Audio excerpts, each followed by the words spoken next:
Why'd you get shot? What happened? I was. Are you comfortable talking about it? I'm an open flat platform. I speak about whatever, you know. But when I got shot, I was 17. I got shot just being around some dudes that had problems. Okay. As a teenager, I never did prison time, but I was in a lot of juvies, one juvie to another, in upstate Tryon for a year and a half. It was a lot of juvies that I was dealing with, not jail or prison time. Right. So I met him in the juvie. Okay. And when we came home, I remember one day I had family over and I brought him over. It's like it's a friend, just brought him over. And my mom's told me, don't you ever bring that motherfucker around here again. And I was just like, why? What? And a lot of things happened that night, and this is another reason why it brings me back to you gotta deal with sometimes you feel things on the inside that no one else could feel. And I'm gonna give you an example of what I say. You feel things on the inside that no one can tell you, but you just a certain feeling, but you don't know what it is. Anyway, I'm driving to the house party that we was going to the night I got shot. When we reached that block, it didn't happen before the block. When we reached that block and I made that left, my whole body got cold. And I was shivering. I was shaking. Mind you, it was April, 93. I'm trying to, I'm with my homies, so I'm trying to be tough. Like, yo, fuck my shiver. I'm driving, shivering. And I parked the car. I didn't want to get out. I was like, this is what we do as dudes. We say, won't you go in there and see if any girls in there? Then I'll go in there. That's what happened. Meanwhile, CC Peniston is on the radio. All that shit is in my head. Yeah. Someone telling me, go, drive off. Just leave. Drive off, leave. It's such a force, a pressure. And I don't know where it was coming from. I'm 17. I'm like, maybe because I don't want to get arrested. I didn't know what it was. And then I don't want to go into exactly the shooting because it was a crime, and I don't want to indict nobody and everything. Right. But I got shot 9 times, and my life changed from there. And my brother Terry was 4 years old, and I remember when he came to the hospital, I had a towel on my legs. I had a towel because I got shot real bad in my right leg. And he ran to me, and he couldn't talk, but he ran to me, and I could feel what he's saying. We came to a point that I didn't know my brother. He wasn't really talking the way he used to when he was little, but I could feel what he wants to say. It was crazy. But we had a communication that was our souls used to talk. You know what I'm saying? That's how in tune we was, even though we didn't talk every day when he became an older teenager into adolescent. But what it did to me, when he passed, is I was almost committed to the psych ward. I remember, I think it was May 2017, which was 2 months after he passed.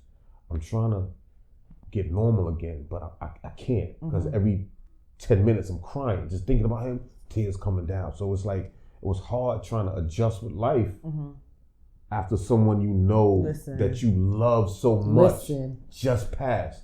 It's hard to adjust. And like, why are you smiling? Why is people laughing? What's going on? Like, yo, I just lost somebody. Nothing is happy. Life is never gonna be the same again. Right. That's exactly the place I was at. I don't know how long it took me to even laugh, but if you ever lose, I tell people this a lot, when you lose somebody, it's like being in the ocean, right? And you're in a boat, and there's a big rock, a boulder that falls into the water. The closer you are to where the water hits, the more you're gonna feel the rock. Right. The motion, right. Right, but if you're way a mile away, you don't really feel it. That's what happens when someone passes. The closer you are to them, I like that. The more it rocks you. And the thing is, I get it. That's why. The closer you are, it rocks you more. And that's what it did to me, because I was right where the boulder dropped. Where if it dropped here, I was right there, where it almost hit me coming down. Right. and it rocked me more. And those boats tend to get damaged. Oh, it damaged me. Right. It broke the boat. They don't sail the same anymore. It broke the boat. I had to go swim the shore and find a whole new boat. You know? But what I mean by swimming the shore and find a new boat is that I had to adjust to life without my brother. And it was very hard because I was his protector. I was his bouncer. I was his guardian. I was everything to him because nobody could come into the hood and touch him because you have to touch me first. That's how I felt. So when he passed, I'm trying. You know, I'm going to work. They give you that little week off. You move. They give you that week off, but I'm like, it's not enough. But I'm going to work, but it's still not clicking. Every time I'm by myself, I'm feeling it more. When I'm around my homies. Who were you releasing to? I was talking to one of my homies and talking to my son, because they were close, and my cousin, two of my cousins. It was really family. Maybe I have one friend that I've known since I moved to the Towers. His name is Damon. I'll release his name, but I was talking to him. My brother.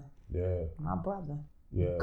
Good, solid dude. Yeah, I was talking to him a lot because I know he lost his dad and his brother L, which was close to me. And I was talking like, how did you adjust after your father passed? How do you become the same person? In my struggle with that, I lost it.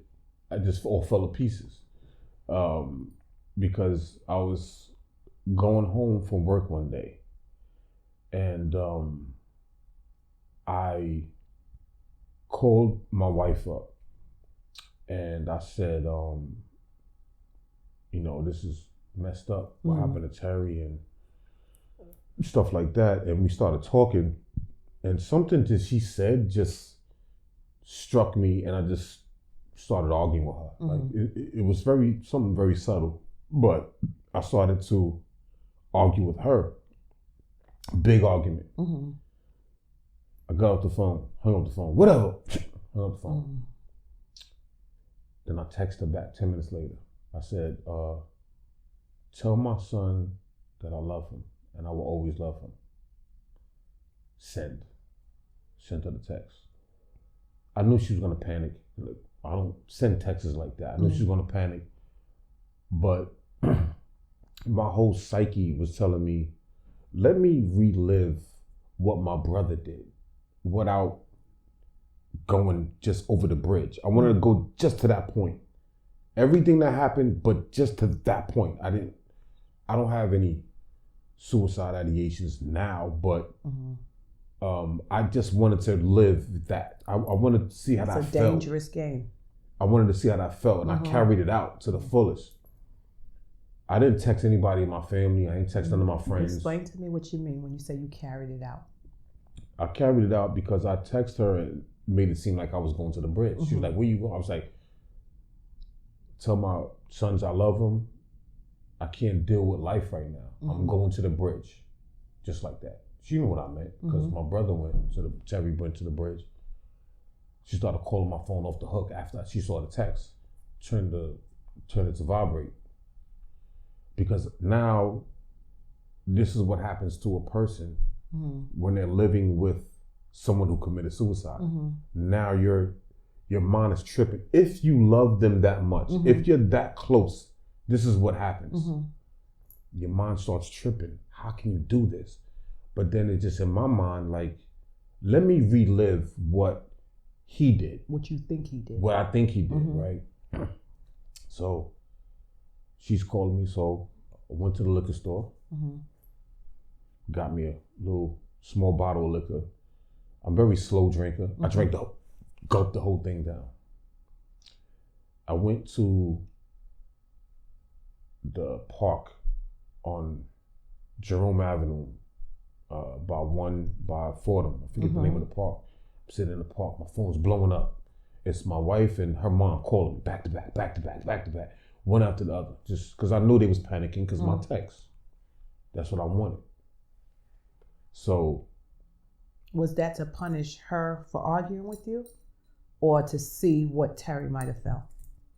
It was not to punish her, but just to see what effect it has on people when you're telling them you're about to kill yourself. You wanted to feel. I wanted to feel what that feels like. To tell somebody you're about to kill yourself, and they actually think they know you're not playing. They actually think you're going to do it. I just wanted to feel what that feels like. That's what I was going through. Some people may say I'm crazy, but your mind trips. When someone close to you passes, your mind just wanders. So I remember my wife's mom called me, and she's saying my name, but I'm not saying nothing. I click the phone, and I'm just like, hello? Oh, I'm sorry. I didn't say hello. I'm sorry. I hear her. You're listening. I'm just listening. Oh, I just want to let you know we love you. Just all of this talk to prevent you not from going. I knew I wasn't going, but I just wanted to hear it. I guess I went crazy for a minute. I don't know what you call that. I really don't. I just wanted to hear it. Remember earlier we talked about you looking for a sign? Right. Remember earlier I said you do if you're able to make the call or the text, you're like, give me a sign that I'm supposed to be here. Right. That's what that is. I've done it. Yeah. And you want to know, do y'all love me? Do you want me here? Yeah. Will I be missed? God, give me a sign. Yeah. And I knew in my soul that I wasn't going to jump off the bridge, but I wanted everybody else to think I was.